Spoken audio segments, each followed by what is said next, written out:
Hello and welcome to the Mycon podcast. I'm Sean Wakimbaloye. This podcast is an independent show separate from my weekday show on Channel Television, which is Politics Today, and the weekend edition, Sunday Politics.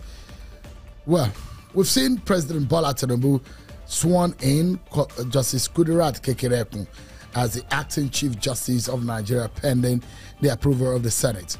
This appointment marks a change in leadership within the judiciary, as Justice Olukayode Ariwoola now holds the title of a retired CJN.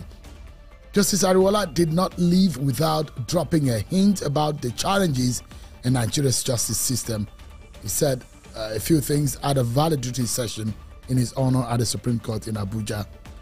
He said access to justice has contributed largely to the delay in the hearing of cases, as litigants and lawyers are forced to wait for several years to have their cases decided. With a shift at the helm of Nigeria's judiciary, the question on everyone's mind is whether this new leadership will bring about meaningful improvement in the justice system or if it will be more of the same. Joining me on this edition of the Mycon podcast from Lagos to discuss some of these issues around Nigeria's judiciary is Mr. Dele Farotimi, a seasoned lawyer and an outspoken critic of the Nigerian justice system, who has expressed his concerns extensively in his thought-provoking book, Nigeria and its Criminal Justice System. Dele Farotimi joins us virtually from Lagos. Thank you so much, Mr. Farotimi, for joining us today. Good evening, Sean. Thank you very much for having me. Thank you so much. I was reading your book with some kind of trepidation, and I was wondering, it was as if I was reading it in a public space. So I was looking around over my shoulder whether or not anybody could hear me or see what I'm reading, because the fear we have about the Nigerian judiciary, it does look like you're so frustrated, you're so angry. From the very first, in your preface to your introduction, you establish your disgust at some of what you have described as a rot in the Nigerian judiciary. Let me start by asking you, the change that we see in leadership between Justice Olukayode Ariwoola and Justice Kekereekun, how fundamental do you think this change is? When you ask with the pedigree of Justice Kekereekun, I had to laugh because it's as if the change of name would suggest a change of some change of guard, as if some paradigm has shifted simply because we moved from an Ariwoola to a Kekereekun. The fact of the matter is that she's a member of the Nigerian judiciary. She's at the apex right now. She was part and parcel of that Supreme Court each and every time that it had failed the Nigerian people in the last decade plus. She was part and parcel of that Supreme Court when it delivered his Lawan judgment, when it delivered his Akpabio's judgment, when it delivered almost all of the disgusting judgments that have issued forth from the Supreme Court. You said you were reading my book with trepidation, and I'm like, okay, Flora Azinge, a justice, I believe, of the Court of Appeal, sitting at the tribunal in Kano, Azinge came out publicly to speak of how she was being induced. Attempts were being made to induce herself and members of her panel. That wasn't Dele Farotimi that said that. That is a veritable member of the judiciary that said that. Bukachua came to the public space to tell all of us within the unholy chambers of the Senate exactly how judicial pronouncements are procured in the bedroom. He was the first to inform us of how the judiciary has been Bukachualized. Supreme Court justices, numbering 14, came out to say that the Supreme Court, the head of the Supreme Court at the time, Tanko Mohammed, the plane driver, was corrupt. They were claiming that 80 billion had been misappropriated in the Supreme Court. These were justices of the Supreme Court that were signing petition, not Dele Farotimi now. So it wasn't something that Dele Farotimi said that led them to do that. When the United States Department of State came out with its 2021 report and said that our judiciary is a cesspit of corruption. It wasn't Dele Farotimi that said that. He didn't say so. So you have a situation where our judiciary did not become the way it is because Dele said anything. Incidentally, I believe about 2 years ago, when Justice Ariwola was appointed acting CJ, this question you have asked of me tonight was probably a mirror image of the same question Dr. Ruben Abati asked of me about Ariwola and what effect it might have, what changes we might expect from the judiciary. I told him at the time that I didn't expect anything to change. Just as I'm telling you as well, right here and now, that I expect nothing to change. The Nigerian judiciary is the way it is because that is the way the system needs it to be for the system to function. Mr. Farotimi, there are those who know Justice Kekere Ekun and who will refer to Justice Kekere Ekun in this manner. They say Justice Kekere Ekun is incorruptible and comes with the highest level of integrity. Would you be fair to have referred to Justice Kekere Ekun in the manner in which you have referred to her? Our person has been...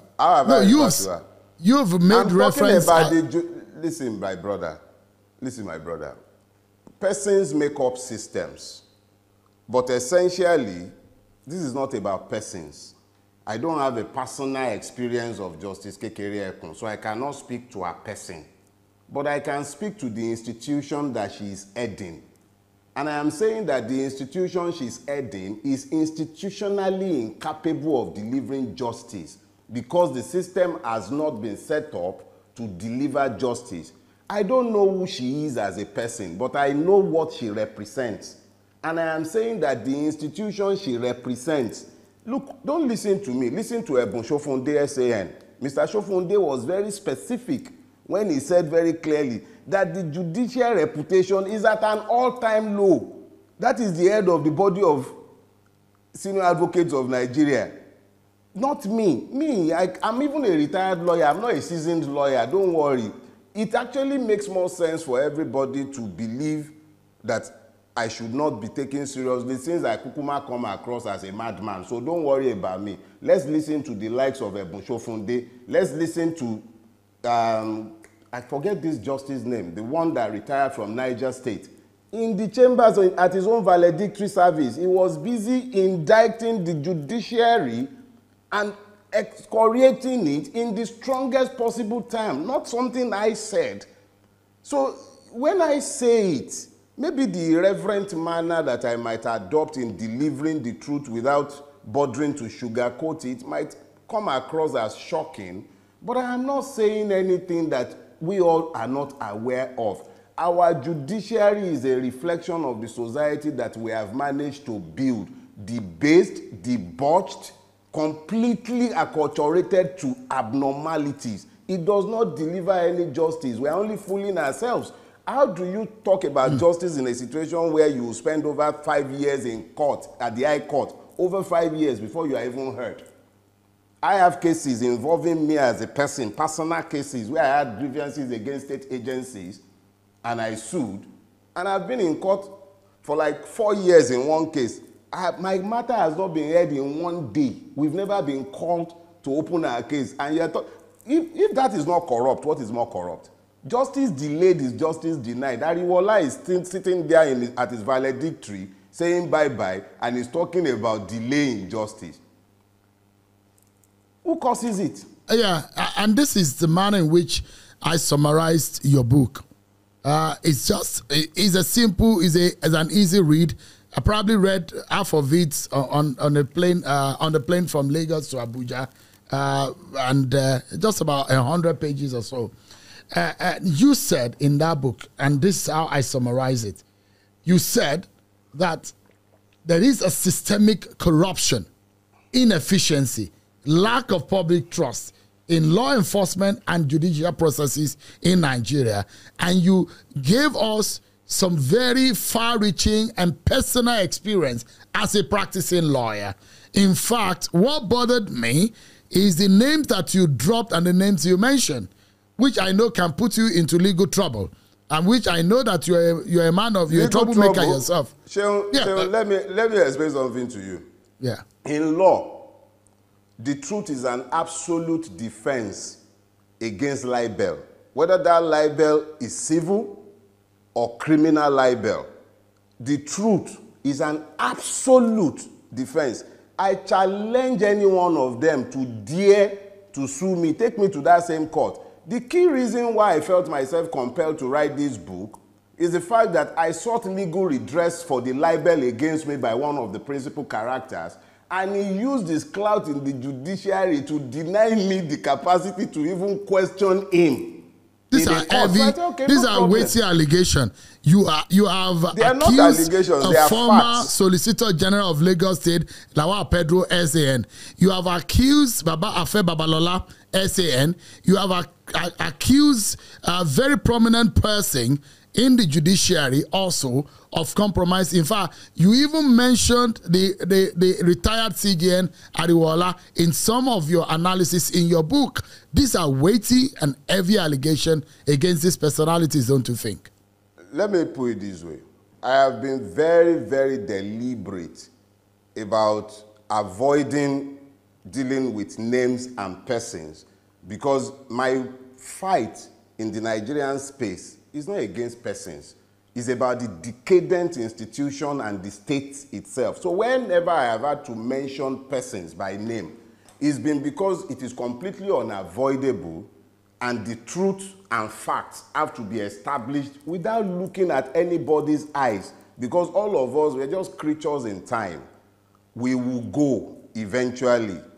Incidentally, my confidant and friend, who was chairman at the launch of the book, has passed on.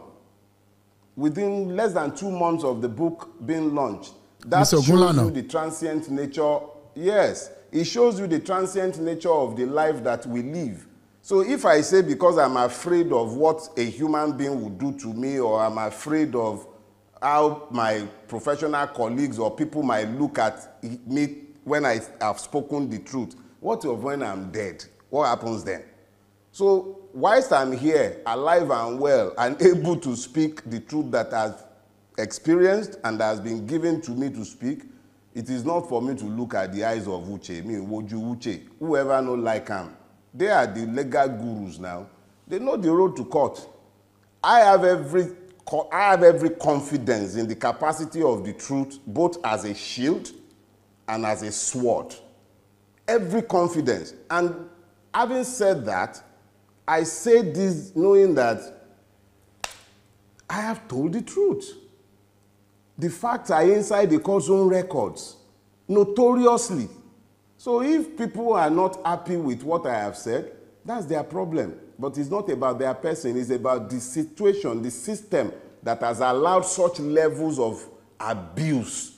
It is the system, not the persons. Persons will live and they will die. I will go one day just as each and every one of the persons I mentioned.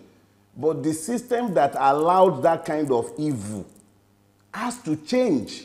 If this society is going to be one in which our children are going to be able to live with some level and measure of decency, we cannot have a system that regulates impunity and then that licenses men to act as though they are gods and citizens as serfs that they can simply trample upon their head and then use the courts to legitimize the evil. No. So you are saying what you have inferred in this book to me looks like a frustration of a lawyer who has seen the worst case scenario of what could have happened in any justice system, even in hell. And you have said, look, anybody who goes to find justice in the Nigerian system is a sheer waste of time. Does that represent your position after all said and done? To a very large extent, you are correct. But I need to, because there are nuances to these things as well. Number one, it would be disingenuous of me to suggest that it is the evils that I saw in the system that led me to walk away from legal practice. That would not be true. I had already decided I was leaving when I turned 50. What happened in this case happened, I think, in 2013. So it's a story that took, 2012, 2013 is a story that took almost 12 years to write. So even after it had happened, I remained in practice for, I think, another 5 years before retiring. So it wasn't because of this. But when it comes to the truthfulness of your assertion that I had become disenchanted with the capacity of the system to deliver anything of value, you are completely correct. It had become clear to me that the Nigerian judicial system is completely unfit for purpose. Look, United Nations Office for Drug and Crimes was very clear in his indictment of the Nigerian judicial system. He says it is corrupt, horribly corrupt. That is not me. It is now my own experience. You know, when you are talking in abstracts and you are talking about the corruption of the judiciary, you are still speaking abstractly. What I have done is to offer my own first-hand experience within the system. I have merely spoken to what I saw within the system, what I witnessed. So where the United Nations Office for Drug and Crime can speak generally and in broad terms, where Mr. Shofunde could speak about the Supreme Court having become perfunctory with his judgment. I'm quoting him. Supreme Court judgment has become perfunctory. This is not, those are not rabble rousers. You can say Dele Farotimi is not well, he's a rabble rouser. Those are not Dele Farotimi. Those are individuals and institutions to whom you can at least ascribe some measure of temperance, unlike me. So that's what it is. It became tiring and it became important to set the record straight and let Nigeria be confronted with a mirror showing it is that judiciary should see its own ugly nudity and be forced to change itself. It's a society-wide thing. But if the judiciary is lost, what is left of the society? So you have officially and permanently left the legal practice. Oh, and you're yes, not open to return. Never. I left legal practice in 2018 when I turned 50. I left. And I announced it to the whole world. I left my practice. I said bye-bye to it. I find my living in other ways. I try my best to find other living. But I left law practice completely. I find no satisfaction in it, not because of what is happening there. Like I said, even before I was ever called to the Nigerian bar, even when I was yet in the university, I had already told all my friends that once I turn 50, I'll find other things to do with my life. I wasn't coming to practice to discover that the Nigerian legal system is horrible. No. I'm a member of this society. I didn't need to enter the law practice to find out that the law practice and the legal system is decadent. It is the same as every other aspect of our society. Every strata of our society is decayed, including the press. So this is not one where anybody gets to point fingers. It is a society-wide collapse. But I decided I was leaving. Let me find other living. I'd been farming since maybe like 20-something years ago. I find other ways to earn a living and to live my life without the stress of saying my Lord and my lady to people that I know, your worship, your honor to people who are less than honorable. I'm done with all of that. Well, I mean, but it's okay to still call you a lawyer. At the end of the day, whether you are fixed, retired, former, at the end of the day, I'm defined by my legal training. When I was taking the decision to read law, it was based on the understanding that I'm living in a lawless society, but it was necessary to understand the law so that I'll know the part where I have to bend or where I have to avoid. So I'm a lawyer for the rest of my life, but just not a practicing one. I'm retired. And so I'm going to the nitty-gritty of what you wrote in your book, which I may not be able to pick on every character or every experience that you have. But there is one that seems to have touched you and you became so emotional in the use of your language in this book. You describe the situation, historical factors, socio-political dynamics, and economic disparities, which you think have contributed to the dysfunction system we have within the Nigerian judiciary. You have argued that these challenges not only hinder effective law enforcement or also undermine the protection of citizens' rights, leading to a cycle of impunity and justice. You particularly took on personalities and a very revered legal icon, Are Afe Babalola. You accused him of corrupting the Supreme Court. You accused him of libel.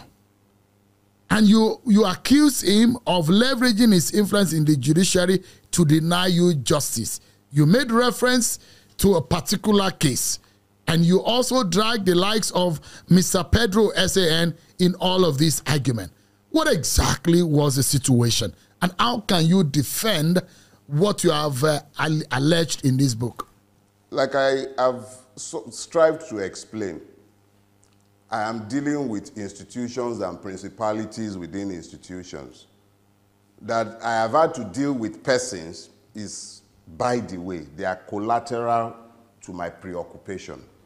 Now, anything I have said in relation to any one of them, I am perfectly happy to defend myself before any court of law, anywhere in the world.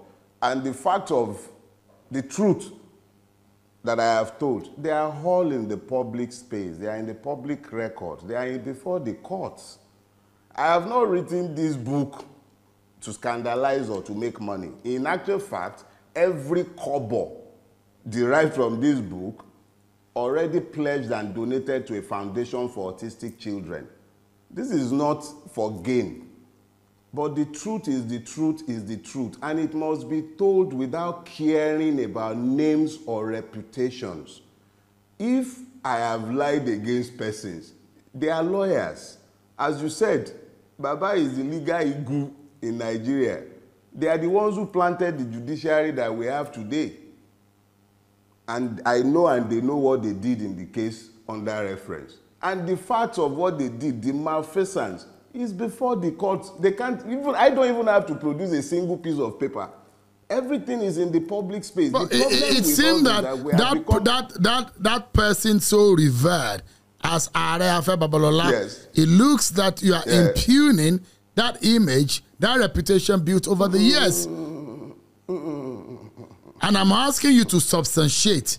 Tell Nigerians on this platform what exactly was the case. How did he deny you justice through the system? Sheon, Mr. Farotimi. I wrote a book deliberately setting out the facts. I have also been very deliberate in my presentation and speaking about the book since I wrote it to make sure that nobody is able to say that I have written the book with the intention of scandalizing persons. When I said Are Afe Babalola denied me justice, I laid out the substance of my allegation in the book that I have written. If I begin to deal with the nuts and bolts of it on your podcast or in the press, that's why you've never seen me tweet any part of the allegation or speak about it publicly. I've put it in a book. That is deliberate. It will outlive me and them. It is not beer parlor talk. It is me putting my words in writing. It is indelible. Nobody can touch it again. Before that book was written, my major prayer was that Are Afe Babalola should live to read that book, or at least have somebody read it to him, or at least have somebody tell him about it so that he's able to rebut, and nobody is going to turn around later on and claim that, why didn't you say this when he was alive? In actual fact, that was why I sued him in his lifetime, so that there would be record that I challenged him with the facts when he was alive. And thanks to God, the God who has given all of us life, he has preserved him as he has preserved me. Are Afe Babalola is alive and well. He is well able to challenge the facts as I have laid them out. So when I say that he denied me justice, even you who has read the book, let me just say this. How do you explain that the person who was the chairperson at my wedding was the judge, the chairperson at my wedding, who has not talked to me and has kept a distance and been very malicious towards me. Since 2003, she has never had a word to say to me. That was the person, my very first employer as a lawyer. That was the judge that the case was assigned to. My case against Afe Babalola was assigned to that judge. And you think that you couldn't have gotten justice? How could I possibly have gotten justice from a judge who hadn't spoken to me, who was chairperson at my wedding, who was the first person to ever employ me? And that One would imagine that kind of person would be in your favor, not against you. Oh, I didn't need anyone to be in my favor. But as I said in the book, the moment the case was assigned to her, I called the former head of chambers and told him, see, they've assigned my case to this woman. If I write a letter demanding that the case be removed, it will be construed as me being malicious. I'll leave it, since she's not the substantive judge. She's meant to be the I can't remember what they call those things. When you file a case, first it goes to a judge before it goes to trial. She was just meant to just take the preliminary issues. But she killed the case before it even went.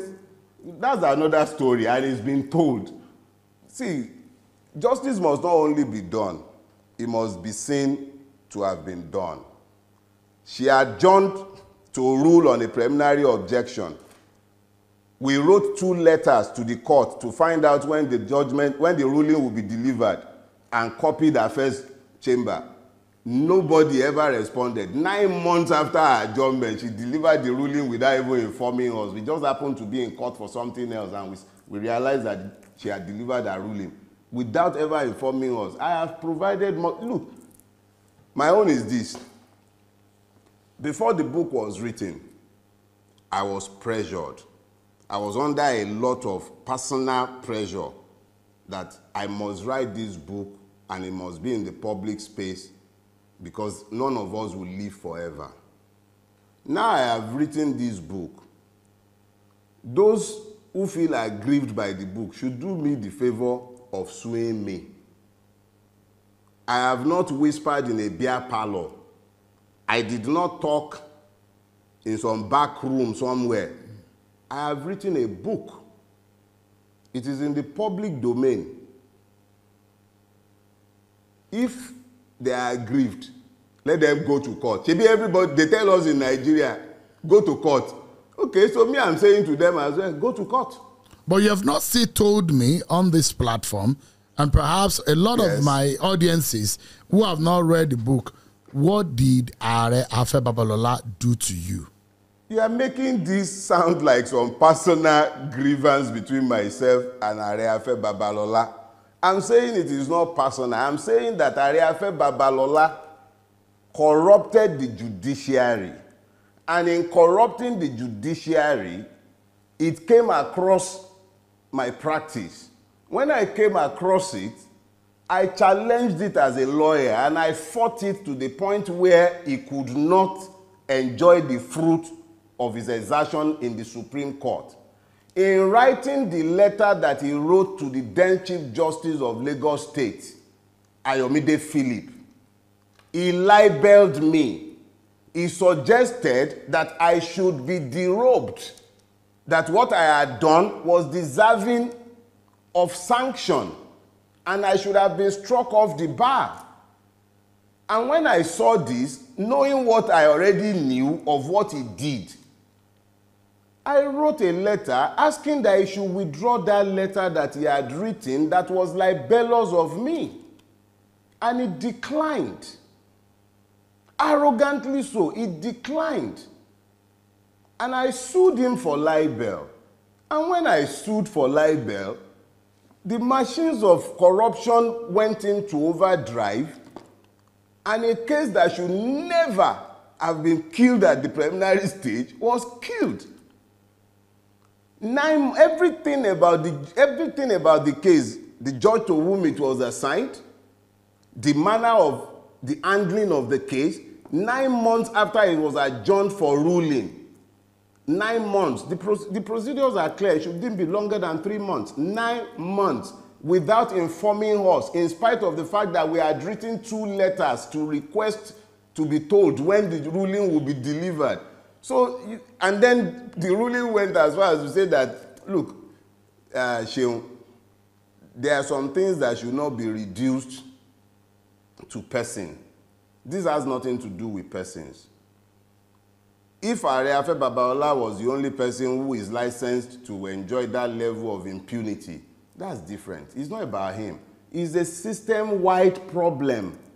You simply can't get justice from the system. When I spoke about him and the others, they are merely as examples. He has nothing to do with persons. I don't know him as a person beyond what I have described. I think I've only ever set my eye on him once in my entire life. I described it in the book. It was at Heathrow Terminal 5. That was the only time I ever saw him in my life, and it was before this occurrence. So it's nothing personal.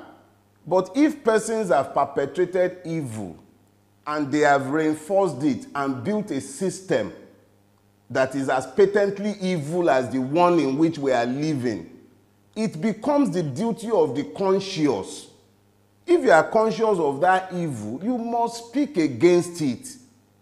If you don't speak against it, you are helping to normalize it. So when the United Nations is speaking about corruption in the Nigerian system, when a judge is appointing his son, his daughter-in-law, when the entire system becomes as prebendal as it has become, it becomes easy for persons to influence things within the system to the detriment of those who should be citizens. So I'm not speaking about persons. I loathe to speak about persons. But when I am compelled to speak about persons in relation to their impact on the system and as types, I have no choice. I have no choice. It is whether what I have said is the truth or not. That should be what counts. It's not about the person. I don't care about names. I don't care about whether the person is 100 years old or 10 years old. It is about what level of respect have you earned. What is the value of the life you have lived? Do you think that there is some kind of cultic arrangement within the legal profession that drags the judiciary by the jugular, such that there are some persons within the legal profession that get justice the way they want?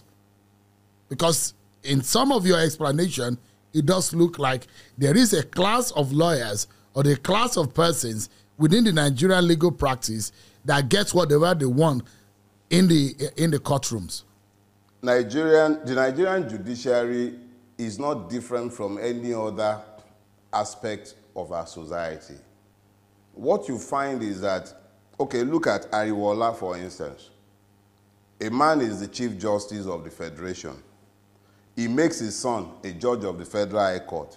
He makes his daughter-in-law a judge of the Federal Court of Federal Capital Territory.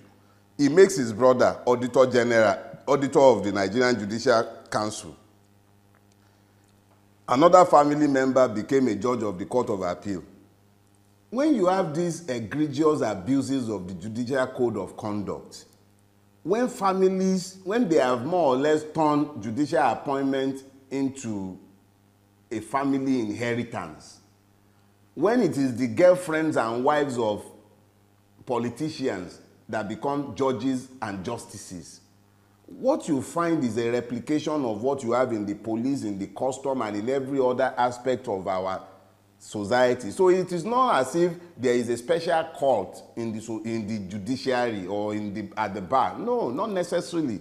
It's the same Nigerian factor of not holding people responsible for their actions, of a system that is not designed to enforce the rule of law. It is that same system that you are seeing at work in the judiciary. It is just that its effect on the judiciary is by far more ruinous than everywhere else, because the illusion of justice has been eroded. There is no longer any illusion that there is justice. Everybody now knows that you are not going to get justice from. How do you expect to get justice from a court that is constantly doing all kinds of somersaults? So it's not about a cult somewhere. If there is one, I'm unaware. But I do know that with every other Nigerian thing, when some people have conquered a space as though it were to be a territory, you then find a succession of their children, their friends and assigns being placed in offices, and the person who has appointed you to a very large extent in a prebendal system gets to dictate what you do. So we've managed to evolve a judicial system that works to deliver justice to the poor and to the rich and powerful, but only judgment gets to the poor. So the poor will end up in prison, the poor will end up with the heavy end of the stick, but the rich, they get justice delivered faster. If an emir wants to sue now, he will sue and they will deliver judgment within 1 week. That's why you ended up with the madness in Kano. But if a poor man needs justice delivered quickly, he's still in court for the 4 years, like I have been in court for 4 years, and I'm not exactly poverty-ridden, and yet nobody has heard me. So what kind of judicial system have we built? So it's not about persons, it's not about court, it's a reflection of who we are as a society and what we have done to our justice delivery system. It's nothing to do with any court. It's our society. There was something you said which came out to me. You said Nigeria, I'm quoting you, Nigeria and its criminal justice system are one of the most violent injustices that I have ever seen coming out of that Supreme Court. Came from a panel on which this particular justice sat twice. I'm talking about Justice Ariwola. But a lot of encomium has been on him as he bows out. President Tinubu stated that he was selfless, hardworking, and dedicated. Don't you see that your opinion of the CJN or the retired CJN differs from that of the president or some section of the Nigerian public? When agiographers presume to write history, they dress the subject in borrowed gowns, and then sometimes they steal crowns to wear for the subject. These people who are expressing all these opinions of Justice Kayode Ariwola and talking about how selfless he is. How selfless is he when he was appointing his son a judge of the Federal High Court against the clear provision of the Judicial Code of Conduct? How selfless was he when he was appointing his brother auditor of the National Judicial Council? So I'm not going to, like I said, it's not personal. So when they are busy eulogizing him and talking about how selfless he is, let them remember that the history on paper, the facts suggest the exact opposite of what they are saying. But like I said, I have nothing personal against Ariwola as a man. I don't know him. I've never seen him in my life. I've never met him. So whatever it is that they say he is, history will judge all of us eventually. History would decide whether a selfless man would appoint his son a judge, his daughter-in-law a judge, his brother auditor, another cousin, justice of the Court of Appeal, under his watch as the Chief Justice of the Federation. So me, I'm not going to join issues with his judgment by history. I've written what I know of him, and that was what I found in coming across him as a public servant. Other than that, I don't know him as a person. I have merely given my account of what I know. Those who are busy dressing him in borrowed gowns, they can enjoy themselves. History will take those gowns off him in due course. Coincidentally, there was a matter in court with the former Minister of Finance, Kemi Adeosun. And it looked to me that this is yet another kind of frustration that you express in this book about the state of our justice system. How sad do you think this scenario for you based on how you express it in the book? Mike, I had a case. I was being tried before Justice Dada, and whilst I was there, two people were equally being tried by the EFCC before Justice Dada. The lady was trying to procure a visa to the United Kingdom, and she was trying to do this using forged documents. And the second accused, our co-accused, was the one who was more or less like the travel agent who provided the forged document. Whilst I was there, whilst my own case was also going on, this pair were convicted and sentenced to prison. It was the same week that they were sentenced to prison that the Kemi Adeosun story was breaking in the Nigerian press. And I was looking at this. In this same society, where somebody who was trying to escape the madness of Nigeria in a desperation, yes, not condoning criminality, in a desperation, she procured forged documents. The system, with the agency of the EFCC, ensured their imprisonment. But Kemi Adeosun, a minister of the Federal Republic of Nigeria, forged their own NYSC paper. What happened to her? Nothing. So for the poor, you have judgment. For the rich, you have impunity. So it's merely, again, like I said, it's not about persons. As you can see, I cannot even remember the name of the victims. They are without names. I just remember that it was another Nigerian, male and a female, and they were victims of the system. The same system that criminalized them, forced them into lives of criminality, was also very effective in ensuring that they were punished. But someone like Kemi Adeosun sat in the office of the Minister for Finance in this country, doing so with forged NYSC papers, and nothing happened to her. There is another story I told in there of a gentleman I went to law school with. He was convicted of a misdemeanor in his undergraduate years in the UK. The Council of Legal Education refused to call him to the bar. I don't know if they've called him to the bar now. But the same Council of Legal Education, the same Nigerian Judicial Council, he sat watching. Who has asked Justice Flora Azinge to name the senior advocate of Nigeria that was attempting to bribe her? Up until today, nobody. So it's painful, but the reality is that Nigeria is not blessed with a justice delivery system. There is none. The sooner we all wake up to the reality and just admit to our problem, the better for all of us. So the question, because in all of this, you've established and you've shown some of the practical, you are not talking about things that you plucked from the root. You are talking about your personal experiences in the Nigerian judiciary, in your own practice. But it does look like a hopeless case for anyone seeking justice in the Nigerian judiciary. How do you think anyone can get justice? What are the hopes? How do we get out of this quagmire? And you have said that it is a societal problem, and it's not only typical of the Nigerian judiciary. There are other sectors. What can we do? And I'm hoping that there will be solutions for us to be able to get the kind of judiciary that we wish for. We can't wish for anything, and we can't pray our way out of our mess. We can't even fast our way out of this mess.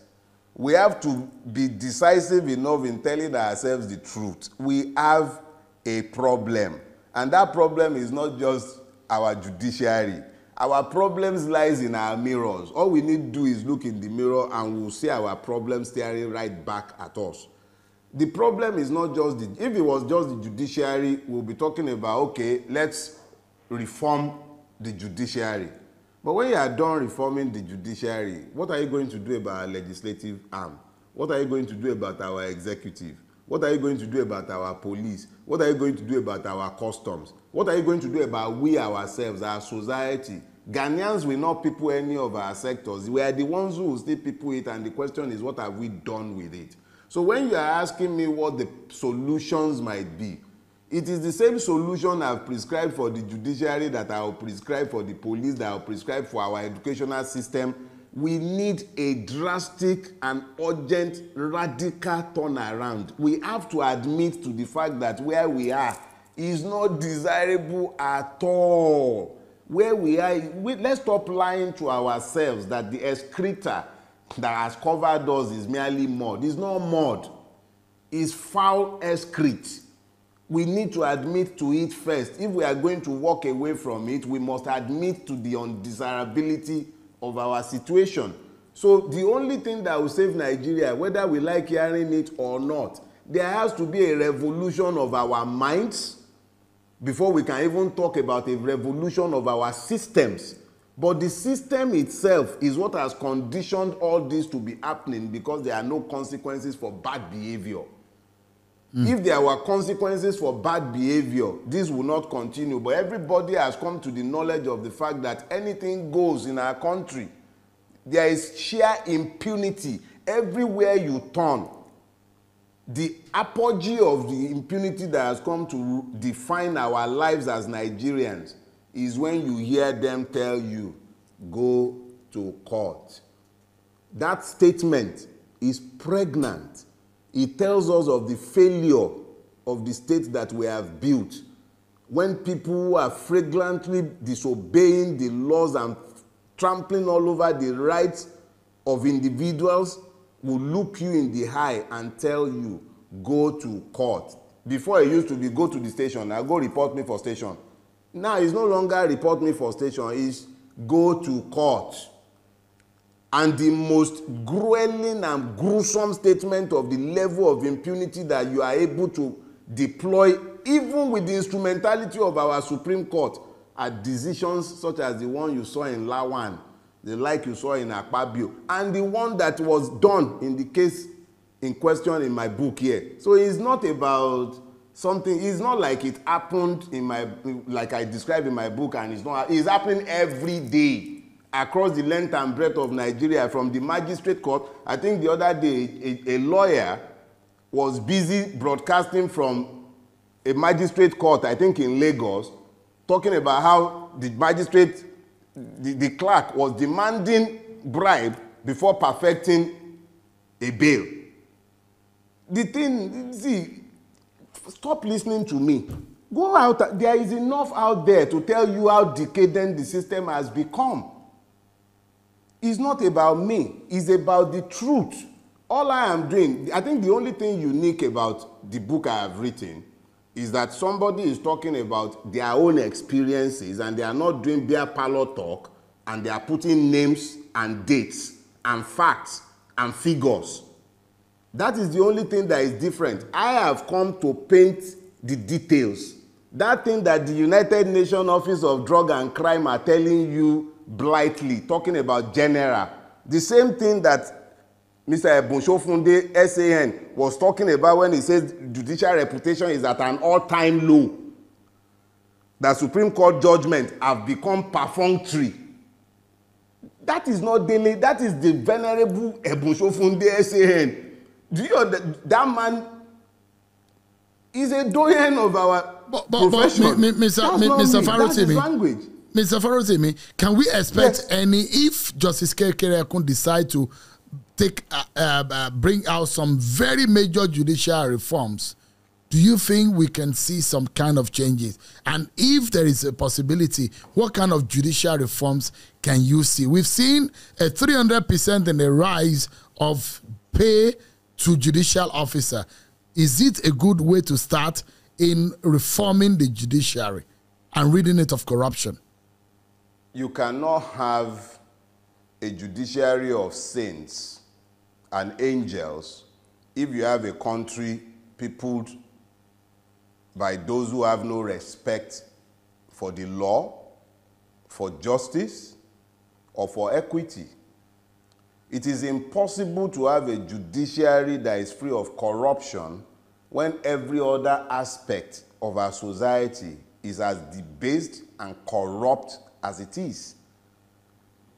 When there are no consequences for actions, people are going to continue to misbehave. So if we're talking about reforms, the reforms cannot be solely about the judiciary. It's a society-wide thing. But if we are focusing on the judiciary, you have to take a look at the process of appointment. If politicians that we have all universally agreed are largely corrupt and crooked are the ones who are appointing judges, what kind of judges do we expect them to appoint? The judges are bound to be reflective of those who are appointing them. So you need to first of all look at, one, how are you recruiting your legislators? How are you recruiting your executive? because they are the ones who end up influencing the appointment of judges. How are you doing this? So you cannot retain this decadent system as it is and then be expecting that the judiciary would, by some magic, be different from the rest of the system that has produced it. So talking about the judiciary, yes, we can talk about it sectorally, but it does not change the fact that it is merely a reflection of the society in which it operates. It is part and parcel of our society. Let me quickly, let's wrap up this conversation. But your position, politically, of course, I saw what happened with Kenneth Okonkwo, who said he no longer speaks for Peter Obi because he doesn't think that he has the grit and the firmness to be able to handle issues. Are you still with Peter Obi? Do you hold similar notion, or what do you make of that kind of situation where he thinks what is going on in the Labour Party needed a firm and a very, very strong handling, but he didn't see that that Peter Obi was able to handle that situation the manner in which he did. Are you also disappointed with what is happening in the Labour Party? Let me say this. What is happening in the Labour Party is, for me, the noise next door. I'm not a member of the Labour Party, and I have labored to make this clear before the election, during the election, and after the election. I have not concerned myself with what is happening in the Labour Party. Kenneth joined the Labour Party, so it was his business what was happening there. It's none of my business, and I have not made it my business. I'm not a politician. I am a citizen of a country that is not yet born, a victim of Nigeria looking to have a better country in the future. Peter Obi is a man that I admire a lot. I don't expect him to dictate what should happen in the Labour Party. When did he join them? The Labour Party is a party. It's not, I believe that if it's a party, to an extent, they would have to find a democratic means of resolving their differences. Peter Obi is not in a position to dictate the terms of their settlement to them, and I don't expect him to. Obviously, Kenneth Okonkwo has a different understanding of what Peter Obi's response should have been. He is a politician, just like Peter Obi is a politician. They are the ones who decide what political tactics works for them as politicians. Me, I'm not a politician. As of today, if there were to be a presidential election, Peter Obi is the person I'll still queue behind, because I believe in his capacity to take Nigeria in a non-violent manner to the revolution that I desire.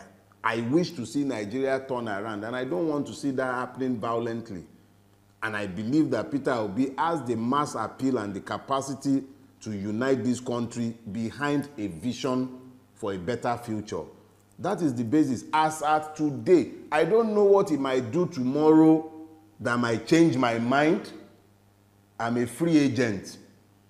It might be that tomorrow he decides to align himself with persons that I do not believe I can work with, people that I believe cannot bring anything good to Nigeria. And on account of that, I might decide, okay, hasta la vista, we can't work together. But as at today, barring any dramatic happenstance, I remain solidly behind Peter Obi, and I will continue to support him into 2027 if he's going to run, and if we have managed to reform our electoral system. Because any election without a reformation of our electoral system, I'm not interested. I mean, Kenneth Okonkwo went as far as saying, for 2027, Peter Obi, Bola Tinubu, Atiku should move aside. Like, or use, or you are of the opinion that 2027, you are of the opinion that 2027, Peter Obi should realign or go back to the ring and see through his hat and run again for president. That's your opinion, and that's your stand, isn't it? Let me put it this way. Peter Obi did not lose the last election. Peter Obi won the last election. INEC and the judiciary performed their magic. 2027, there will be no election without a reformation of our electoral system. If the electoral system is not reformed to ensure that beavers and electronic transmission from the polling unit becomes compulsory, I would not even bother to participate in that election, because you can be sure that Tinubu was not in power that ran and snatched and grabbed it, already has the 2027 election result written. A Tinubu that will be busy appointing weakest man as electoral commissioner, the most violent election rigger in Nigeria today, openly, is Wike. That is the person whose proxy was being appointed as that's a weighty allegation. Electoral commissioner. That's a weighty allegation. I said it because he's on video. Now I beg you, stop being politically correct. There are multiple videos and audios of Wike enforcing his political will in Rivers State over and above the sovereign will of the people of that state. Violently too. So this is not, please, I don't do beer parlor talk. No, because and when you need to balance things, you can, are you suggesting, okay, so let's turn it into an argument. I am saying here, my name remains Dele Farotimi, and I am saying that there are more than enough material online showing Wike violently suppressing the right of the people of Rivers State to elect their chosen representatives. And I am saying that his personal aide, his person, has already been appointed a resident electoral commission since Tinubu came to power. So how can you be talking about a free and fair election in 2027 when it's already a fait accompli that without consequential amendment of the Electoral Act, without a consequential reformation of our judicial system, the same madness that took place in 2023 will repeat itself in 2027. If we do not tell ourselves these basic truths ahead of time, how can we even hope that anything will change? We have to be unapologetic and unrepentant in pushing the truth in their eyes. As I've told you, the truth is both a sword and a shield. I love wielding it as a sword and smashing them on the head with it, and I don't care for their feelings. I don't know how long any one of us is going to live. I'm not going to live my life kowtowing to the opinion, sentiments, or emotions of worthless human beings who have wrecked the life of thousands and millions by their actions and inactions.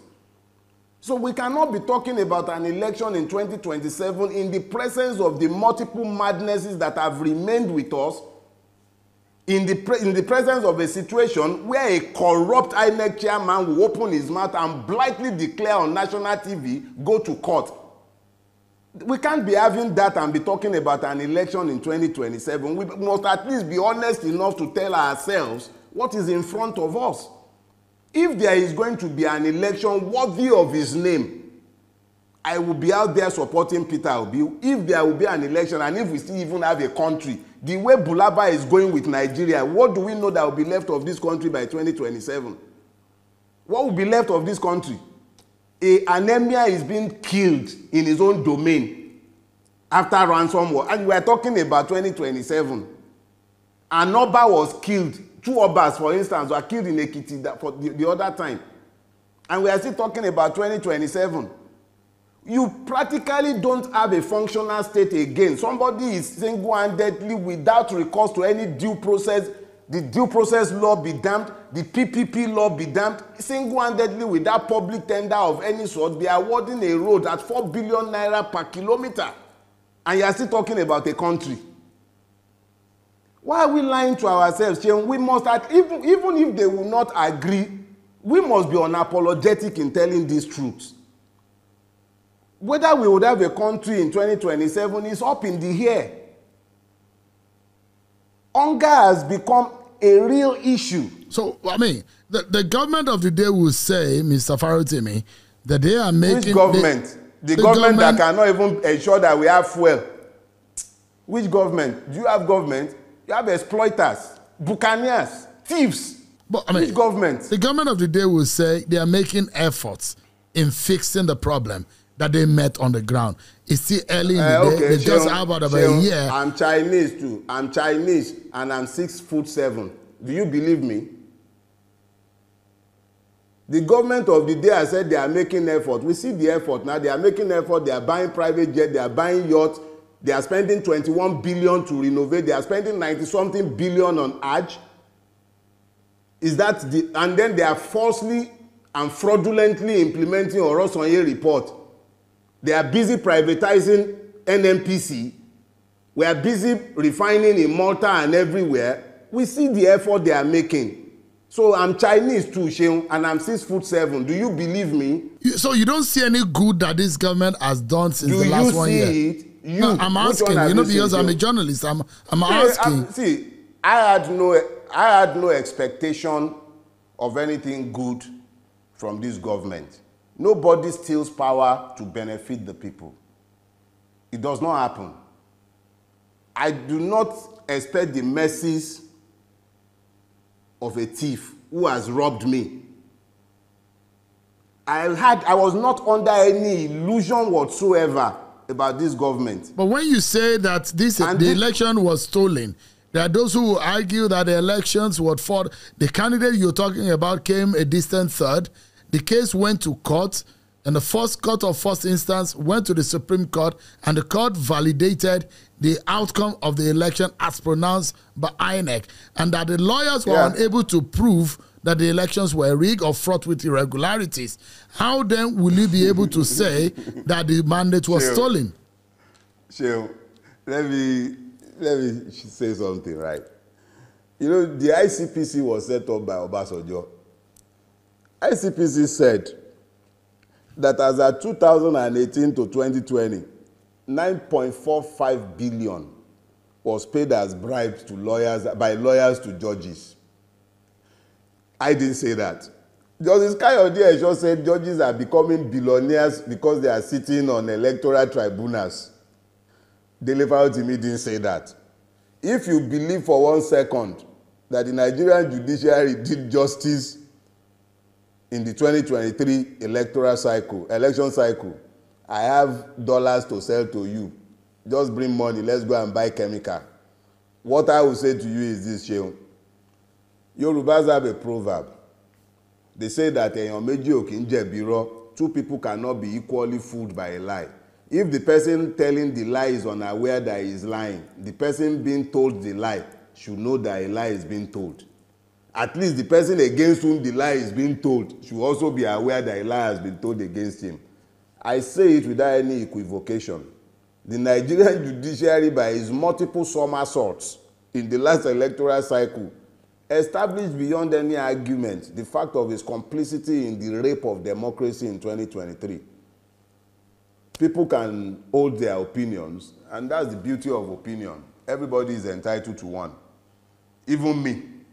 You may or may not agree, but I am still entitled to that opinion, and that is my opinion. Let's wrap up. Where do we go from here to have the kind of country or a nation that will be for the betterment and for the good of all Nigerians? Where do we go from here? We as a people and as a collective would have to resolve to be better than we have been. We would all have to, as a collective, admit to our part, our fault in what has happened to us as a people. This is not something that is not a sectoral guilt. It's a systemic problem. From the pulpits in the churches and mosques, which stinks to the highest heavens, to the groves, the sacred groves of our land. All the places of religiosity in our country have become temples of iniquity. We need to look at ourselves. Me as a person, you as a person, we as a collective, we need to look at ourselves. It's very easy to point fingers at sectors, but the reality is that there is no part of our country that is free of putrefaction. It's a systemic collapse. If there is anything that will change, if anything would ever change, it would have to be that we as a collective with good leadership decide to try a different pathway. Outside of that, what will happen is that by the time Kekere Ekun is leaving, you will be asking me or someone else again if the new acting CJ would be able to change the system. No single person can change Nigeria. It will take the collective resolving that they are tired of where they are before anything would ever change in our country. It has taken the collective to normalize the madness that we have become acculturated to. And it will take a critical mass, if not a majority, if that madness is going to ever change.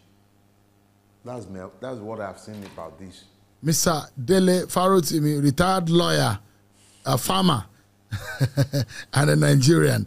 Thank you so much indeed for your time on today's edition of the Micon Podcast. I appreciate it. Thank you for having me. Thank you. Muchas gracias. Well, that's it on today's edition of the Micon Podcast. You've heard Mr. Dele Farotimi, his experiences in the judiciary and in the legal practice in Nigeria, and his views about Nigeria's politics and the way forward. Thank you so much, everyone, for watching. I'm Seun Akinwale. I'll see you next time. Bye for now. Thank you for joining us on this edition of Micon Podcast with Seun Akinwale. Micon Podcast for the independent mind.